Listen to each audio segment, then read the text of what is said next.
With slap fighting, TKO boxing, and all of Dana White's outside of the octagon commitments, rumors are swirling. People are asking, Dana, when are you going to leave the UFC? He's always officially denied, I'm not going anywhere, I'm going to be here for life. But recently, he changed his tune a little bit. The last time he answered that question, he said, we'll find out this year. So the question becomes, how long is Dana going to be around? Will he leave? If he does leave, who's going to take over? And what will the UFC look like without Dana? Is it somehow better? Or is it way worse because he's the guy who built this and he understands it better than anybody? You have some history with Dana White. What do you think about A, Dana White leaving if he ever does, and B, if anybody's qualified to really do what he did, not just slap fights together, but really do what he did and continue to make this one of the biggest sports in the world? Okay, so do I think he's going to leave the UFC? No, I do not think he's going to leave the UFC. He will have his hands in it. He'll be directly controlling what is going on. But when it comes to the matchmaking, when it comes to areas to where they're going to put the fights on, all of those things I think are going to kind of run themselves. You got Hunter Campbell, you got Mick Maynard, you got Sean Shelby, you got other people that work in the organization that can do a really good job. Look, do you think Dana goes, hey, I want to go to Nashville. Hey, I want to go to Washington. I mean, basically they say, hey, these are the venues we would like to probably try to put together. Is there anybody that needs a fight that's coming up, in the next, 12 weeks, whatever it is. And we can go ahead and put that person on the card in those areas that we're looking for locations. Just remember this. The UFC does not go to the same location more than once in 1 year, except if it's T-Mobile or if it's Abu Dhabi or Riyadh or something like that. They'll hit those locations and they'll do that. London, same thing. Like there's certain areas you can go to, but the rest of them like Nashville, Seattle, LA, they're going to take 2-3 years off before they go back because they don't want to saturate the market. They want people to want to go to those events so they can charge their ridiculous price. Ticket prices are nuts. Ticket prices are nuts. But yeah. That's why they're going to go ahead and continue to, I think that's why Dana will still be involved in that portion of it all. Like he's not the guy saying, hey, let's go to Nashville. He's not that guy. Hey, here's the venues that we looked at that we have good relationships with. They've been asking for us to come back. They want us to come back. Okay, well, this is the fighters that we have that will actually help sell tickets in those areas. Let's go ahead and put an event on. That's kind of how that works. In terms of the business stuff, look, I think that TKO, I think that Dana White and being involved with Turki Al-Sheikh and boxing, their focus is going to be on the boxing portion of it right now. And Dana is going to be trying to get out there and push the boxing and able to try and get it into the States without the Ali Act, which I think is a huge deal, which I think they're going to be able to. Maybe not right off the bat, but I can tell you this. Dana White is going to sit down with pretty much every commissioner from every state and say, hey, I have a proven record to produce a show that people get paid at. We have the money. We've got the funding. We're not some backdoor fucking back alleyway promoter saying we're going to pay these guys this much money and we don't do it. We're going to do it. And I've got the money and the person to back me in Turki Al-Sheikh.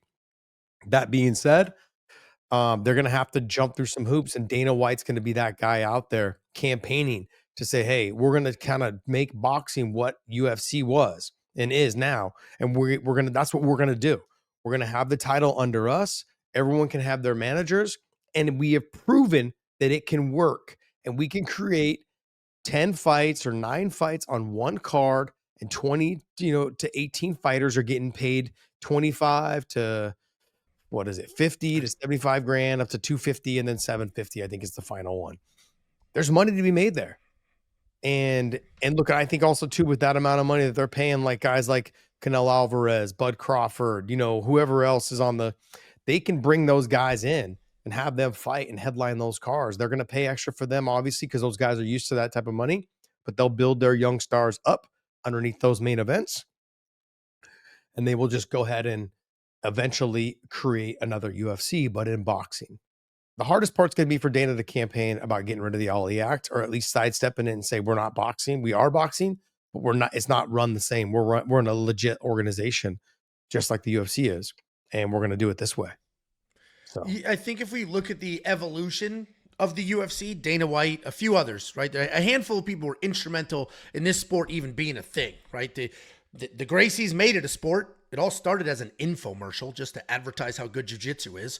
Then it turned into a real sport. Then the Zuffa and Dana White era made it an actual regulated sport with the help of John over there.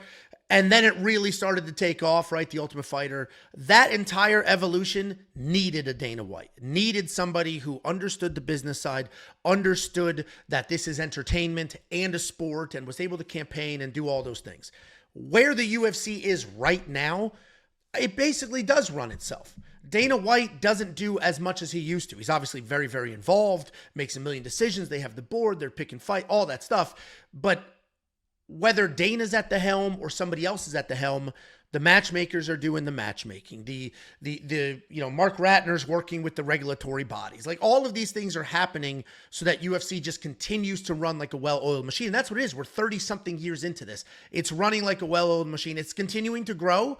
I think Dana was hugely important during COVID.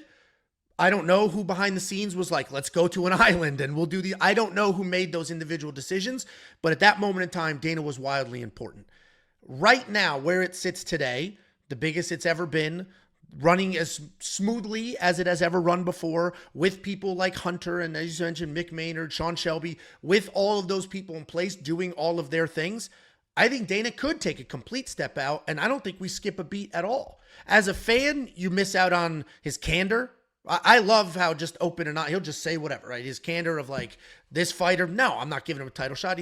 Everything he said about Arman Sarukian after that, he was not polished about it. He's like, no, he's not getting it. After what he did, he's not getting a title shot next. So we're going to miss all of that. But the actual putting on healthy events and quality fights in places, I don't think Dana White has any impact on that at all anymore. And that's just a testament to what he built and how well it was built, that he can step out. Yeah. Now, you're talking about the TKO boxing and all of that. That is at a point where it needs a Dana White. It needs somebody who knows how to build something more than just money. It needs the promotion. It needs the advertisement. It needs the business sort of intellect to make that all happen. So I do think he probably can step away. I don't think he'll ever officially step away, but I think we'll probably start to get more and more of somebody else doing the post-fight press conferences, somebody else doing a lot of those things. And we'll start to, he'll start to figure out across the board who can start to be the face of this as I step out and do all these other things. He's on the board of Meta. He's obviously friends with the president. Like, he's got so much going on right now. The UFC might actually be better off with somebody new who's obsessed with it, because Dana's not obsessed with it anymore. He has new projects. I wouldn't go that far. He's married to his work. I know that he's pretty passionate about being there for his kids, which is very important as a father. I do admire that about him in terms of his grit and his grime when it comes down to fighting and the sport of the UFC and MMA. I think that there's a lot of work to be done, though, if you're going to move into boxing. And there's a lot going on. Let's remember, the UFC kind of grew because of the finals. It didn't kind of grow. It did explode because of the finals of the Tough Finale. I don't know if you remember the Contenders boxing reality show that they had. Guys came out of there: Sergio Mora, Peter Manfredo Jr., Alfonso Gomez Jr. Like, there was boxers that came out of there that it was one of the best shows and fun to watch. Sylvester Stallone was the host, right? What's that? Wasn't Sylvester Stallone the host of that show? I believe so. But look for something like that with the young, talented fighters to start to take over. They're going to do something along those lines. Do you remember it was like the Series 7 or the Series 6 or whatever it was for the Showtime boxing when they had Andre Ward and Carl Froch and those guys, they all in there. Abraham. They had like a group of 6 guys. Taylor was in there. They all fought each other, and then it was like at the end, it kind of fell apart at the end. Guys started like wanting more money, and it just kind of became a little bit of a mess at the end. But that's because there was different people all involved. If you put it all under one banner and you do something like that for boxing, holy shit. You take the best boxers you can and you set them up to be successful and set them up to do a tournament like this. Fuck, it'd be insane. It'd be insane. And I think, look, like you said, you brought up Mark Ratner. I know I'm all over the place right now. Mark Ratner is he has relationships with every single commissioner. he will find ways to sit down with them and get things done. They're going to have to get around the Ollie Act. And I just think that the proof is in the pudding. The amount of money the UFC brings to New York, the amount of money it brings to the Forum, or not the Forum, but the Honda Center and places in LA and other areas in California, like they bring tons of money, tons of tourism there, and they can do it more often if they need. And they'll do it now with boxing. That's huge for these states. And so I would not be surprised if they are able to work around the Ollie Act and show the format that they have now and what their payouts are and build from there. These guys are stuck. Boxing is stuck where the UFC was. Not quite all the way down when it first started. They're kind of stuck where the Forrest Griffin and Stephan Bonner fight took place. They're going to, the top guys are making money, but nobody else is. So they're kind of stuck in that little area where like, what can we do to get more people and more eyeballs on this? Not just on the Canelos and not just on the Bud Crawfords and the Ryan Garcias and, and these guys. What are we going to do to get them on the sport to be fans of more than just a handful of fighters that only tune in for 2 pay-per-views a year? You know what I mean? That's it. That's all. Like, give me the last time you saw that you really cared about more than 2 or 3 pay-per-views in boxing a year. Don't care. It's been forever. And now the problem is, even when we get them, they're at noon on a set, like right in the middle of the day. And sometimes they suck. Like, Canelo's last fight was a joke. I mean, like the only good fight I've seen in a while was the Devin Haney and the Ryan Garcia fight. The Bitter Beef fight was pretty good. That was the last one was good, but like it's, anyways, there's fights that were good, but I'm saying like nothing that everyone was buzzing about. I mean, I haven't seen the Haney and the Garcia fight was the last time it was buzzing. Well, and that's what Dana White does well. So I think he probably should leave the UFC. Maybe not in an official capacity, but take a step away, focus on the boxing side of things. Because what Dana White has done incredibly well forever is he understands content is king. Jacob, my buddy who I do the normal live stream in the show with at We Want Picks. Is it really normal though? It seems a little. The show's normal. I was watching the other day, and he got a little upset when I commented. What's going on? Does he not like me? I think there's some jealousy. Yeah, I think there's a little bit of jealousy. I think he is. I think without him on your show, there'd be no show. Like, he's really funny. He's the show, and that's where I was going with this. I love him. He understood from day one. So when him and I first started, he was he tried to be buttoned up, right? And I tried to be buttoned up. We started this show. We weren't our own personalities. And then he started to like just be him, and it really took off. And he understood content is king. And that's what Dana White understands. Content is king. It's not always the matchup. It's not always number one fighting number two. It's the content that you can make leading up to a fight, the content you can make after a fight. Dana White invented those. It's Fight Week. What is it? Fight Week, Vlog Week. Mm-hmm. Remember those whole series? And that's turned into something else now. But it used to be following Dana around while whatever he would do for Fight Week. That content brought new eyeballs, a different perspective. And if he takes that, brings it over to boxing, like you said, a reality show of sorts, or his ability to be like, listen, fighter A is probably the better fighter, but he's boring and annoying. Fighter B is almost as good. He's got personality. He's exciting. This is where we're investing. We're spending our money here, and this is where we're going to build up so that we will get exciting fights later. So I do think Dana should take a step down from the UFC, focus on the boxing side of the house, bring that whole content is king mentality over there, and just make boxing exciting again. The personality pieces, all of that. Because, dude, most people don't care about the technical. Dude, boxing is punches. It is literally punches and footwork. There's nothing else. So it's like you need to have the personal investment in those fighters. You have to have some fighters that'll get after it. Dana understands, and we talked about this in that video about the TKO boxing. You can't just abandon somebody after a loss, especially when you have somebody exciting that goes out there and puts it on the line. That's who you need to invest in, because you know for a fact every fight they're in is going to be fun. So I think if he leaves, I think he should leave, focus on the boxing, take that content is king attitude, take all of the other things that made UFC successful and do it over there. And I think that could be successful as well. So I actually think as combat sports fans, we would be better off, not because he's negatively affecting UFC, but we would be better off if Dana White focused his efforts on slap fighting. Honestly, is kind of dumb. The boxing, on the other hand, I think he should focus on that and make that a fun, viable sport again. Are you a big boxing fan? I used to be, and now I'm not, because they've built up a couple of superstars.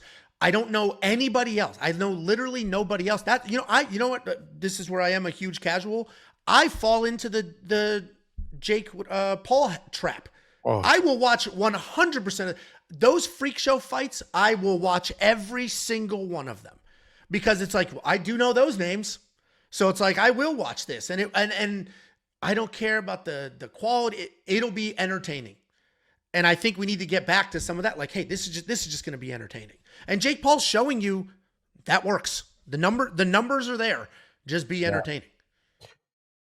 Yeah, no, I agree. I don't fall into the Jake Paul thing, but I mean, obviously I watched the Tyson one, like the other 101 million people that did, but it really just came down to what can Dana bring to boxing? Well, he's going to bring his UFC style format. He's going to try to bring in a pay scale that until they start making money, I think it'll grow pretty fast once they start to make money.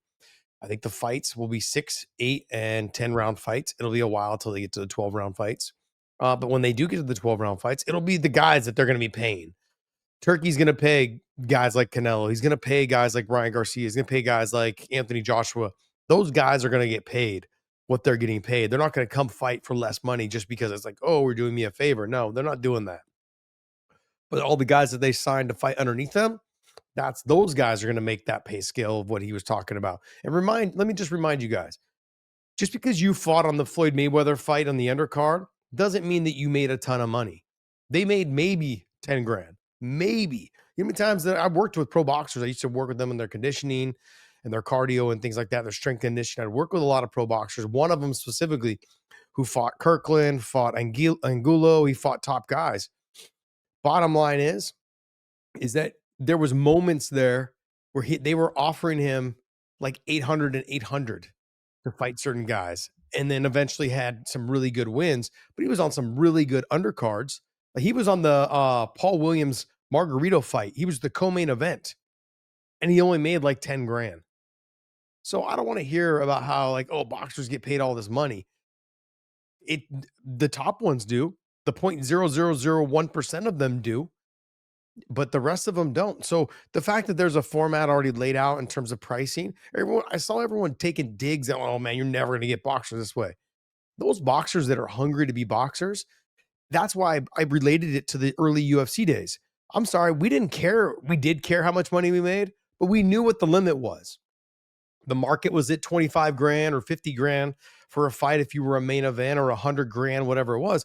But as it trickled down to us, I want to remind people, my very first 3 UFC fights, I made 2-2, 4-4, 8-8. But if you factor in inflation, that was 1986. If you factor in inflation, that was decent money. But if you take though that, and I only made 8 grand because I lost the last fight. So I mean, those 3 fights, that's all you made. A lot of those guys, when I did lose that last fight, I was the number 1 fighter in the world in the lightweight division. That's what I was. Eve Edwards? 8-8, yes, 8-8 for that fight. So that is crazy. That is crazy. And I was ranked number 1 in the world on all medias. SureDog, the MMA fighting, I don't think was around back then, but certain websites, MMA was it. The Underground had a ranking. Yeah, the UG. MMA, whatever, UG. Like back then, that's what I made. And then I went and fought in other organizations like Pride. I thought I was rich. They paid me $25,000. I was like, and it was a flat fee, show up and fight and win. And then I won that fight. They paid me 25 grand. You understand what I'm saying? Like and then I signed with Strikeforce, and then they were paying me pretty well. I think my first contract with them was like 30 and 30. That was huge numbers numbers for me. So just the growth, I think people need to realize that when we fought back then, we fought because we loved training, we loved fighting. We didn't fight for the money per se, but we really loved the sport and what we were able to be part of. We were part of the growth of it all. These early boxers that they're going to sign, it sucks, but they are creating a new style of boxing. They're going to create something that hopefully lives on forever and gets people back interested in boxing, because I'm a combat sports fanatic. I love it. But look, boxing, honestly, it's just I've lost my drive to even watch it. And it all starts with the show. And you can I know you know this, Angelo. When you watch boxing, people only tune in for the main event because what? The fucking walkouts are an hour long. Like the gaps between the fights is fucking ridiculous. The gaps are a bigger problem than the walkouts, because the walkouts are forever, but at least it's like, here we go. The gaps are not, dude. They will burn an hour. An hour they'll burn. It's crazy. But no, you say the walkouts. Okay, so the walkouts are long. Cool. Okay, here we go. But then they get in the ring. Yeah, and another 20 minutes. 35 minutes. And that's the thing. Like, get in there, do the introduction, and let's get to the fucking fight. There's so much. Like, oh, let's have 16 national anthems. You know, like let's thank this person and this person and this no one gives a shit about Bob Arum promotion and Golden Boy and Goose and Tudor and all these other fucking boxing promoters. No one gives a fuck. I don't care about you guys. Why are you keep saying, oh, co-promoted? No, there's one organization. We don't need to thank them every single time. What Bruce Buffer does is a great job. Gets into the fighter's face. And there's not 100 people in the fucking ring. That is wild how many people are in there. No. Like, that was one of the things Dana put a stop to right off the bat. No, you get one corner or two corners, and we're not even able to go in the ring in the beginning. In the cage. You got to be on the outside, you know, and then when you go in, you only allow two people in afterwards until the photo shot at the end. It's one if you use their cut man, right? Yeah, it's one. If you have used their cut man, it's one person. So if you have a cut, but then I'm saying after the fight, the whole corner can't come in. Normally it's just two. It's the chief and the chief second, and that's it. And then only for the photo op, if you won, you can come in and take a photo. It's a team. That's it. And then they walk out the other side and they're out the door. They don't want everyone in there because that's how fights break out. You know, and so he's got a ways to make the pace of the show happen. So the pace of the event will be a lot more fluid. It'll run a lot. You're not going to be sitting there watching, 4 boxing matches takes fucking 4 or 5 hours. It is nuts. It's stupid. It is nuts. Let's get these guys in. They're going to make their walk. They're going to fight. They're going to get, they're going to sling it. And I'm telling you right now, these guys are going to sling it. This is probably those guys, and females, it's the most money they've ever made. They were fighting for 800 and 800, 2 shows ago under Mayweather's promotion. And now they're fighting for this guy and making 10 and 10 or 25 and 25, whatever it is. Fuck it, I'm going to lay it on the line. Well, and not only that, there's some of the, because the conversation is, Dana's impact on the UFC, if he should leave, if he will leave, and what he can do with boxing. So we're talking about the boxing piece because that's the most likely transition here. Yeah. With Dana White in the UFC, there have been criticisms, right? He holds fighters hostage and things like that. It resulted in the lawsuit, all of those pieces. Some of those Gestapo tactics do actually drive entertaining fights, because if you are fighting for a good chunk of money and you do know, hey, if I'm boring as shit, they're just going to cut me, or they're going to give me a real bad matchup next. So I need to go out there and put on a show. And there is sort of that influence. Like I need to be entertaining because I'm just going to get cut. And we're seeing that more and more. We're seeing fighters who are not coming off losses in the UFC not getting their contracts renewed. Just not getting cut, not getting their cut, because hey, at this point, you're not worth the money. Alexander Romanov, they cut him. A heavyweight, a division that needs talent. He's a big wrestler.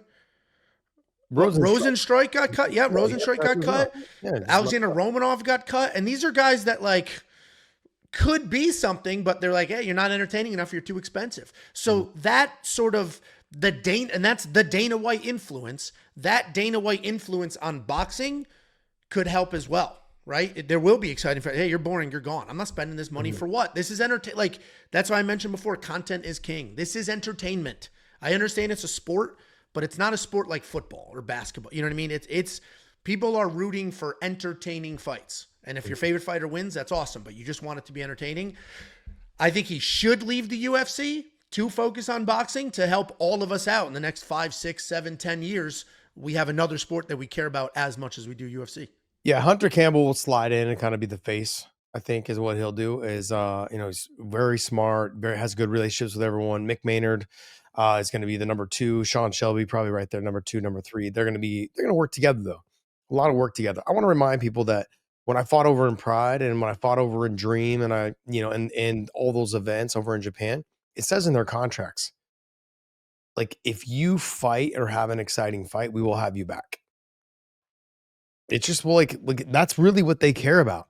Go out there and show, and show like your samurai spirit kind of thing. Like show us what you got. But they also too in the contract said they didn't test for steroids. So Yeah. it says we do not. These are the things that we do test for. Da da da da da. So you knew they didn't test for steroids. Oh, so they tested for some stuff, just not steroids? Why bother with for anything at that point? Who cares?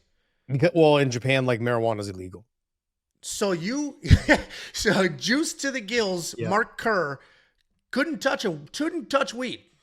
Would lose everything, gone. But yeah, jab me up and document it, and we're good. Yeah, to marijuana go. is a big deal there. So I don't know what else is, but it says that I do remember my contract saying test for marijuana and cocaine and like other things. Yeah. But That's so funny. It says we do not test for PEDs. Do not test. I thought there was just no testing at all. I didn't realize there was. It was just selective. That's so funny. There's testing. But bottom line is that those events over there, they made it very clear that if you fight your ass off and you have a good performance and you're exciting, that we're going to have you back.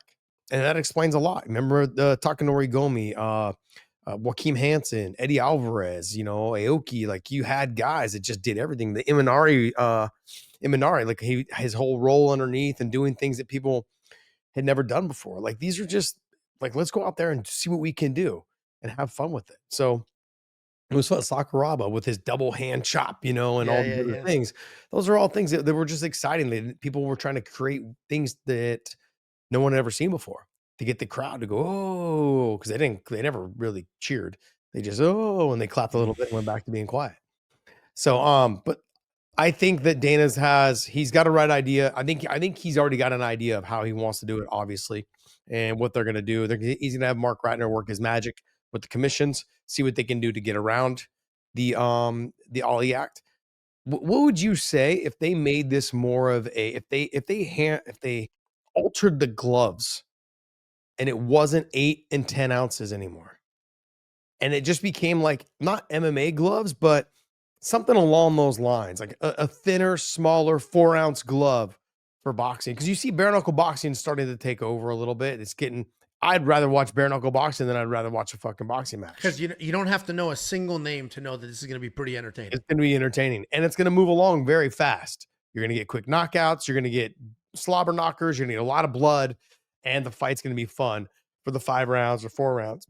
Well, because they took that MMA influence. It has that MMA feel to it all. I like, you don't want to change the sport of boxing, but I do think some of the MMA influence, like 3-minute rounds and then a full minute break in between, that doesn't help the pacing at all. I don't know what adjustments you can make without fundamentally changing the sport, but 4-minute round, maybe some adjustments there with some longer rounds and fewer of them. Like you said, some adjustments to the gloves just to encourage knockouts and encourage finishes and things like that. I think small adjustments plus the ability to market fighters, the ability to, keep them under contract so they're not just like roving warriors between different organizations. I think all of that, so some of that MMA influence will help. Ultimately, I think it'll help. Give us some names, create some content around us, let us learn a few of them and do what you can do to encourage actual exchanges and potentially finishes. And I think boxing will be back pretty quick. Yeah, I agree. All right. Cool. I mean, we're going to see how well he does. I think, like you said, we're going to find out this year. Yeah, let us know if you think Dana White can create that same success for boxing that he has for MMA. If you think he should leave the UFC, and if he does leave the UFC, who you think could take over. My name is Angelo. This is Josh Thompson, and thank you for watching Bad Takes.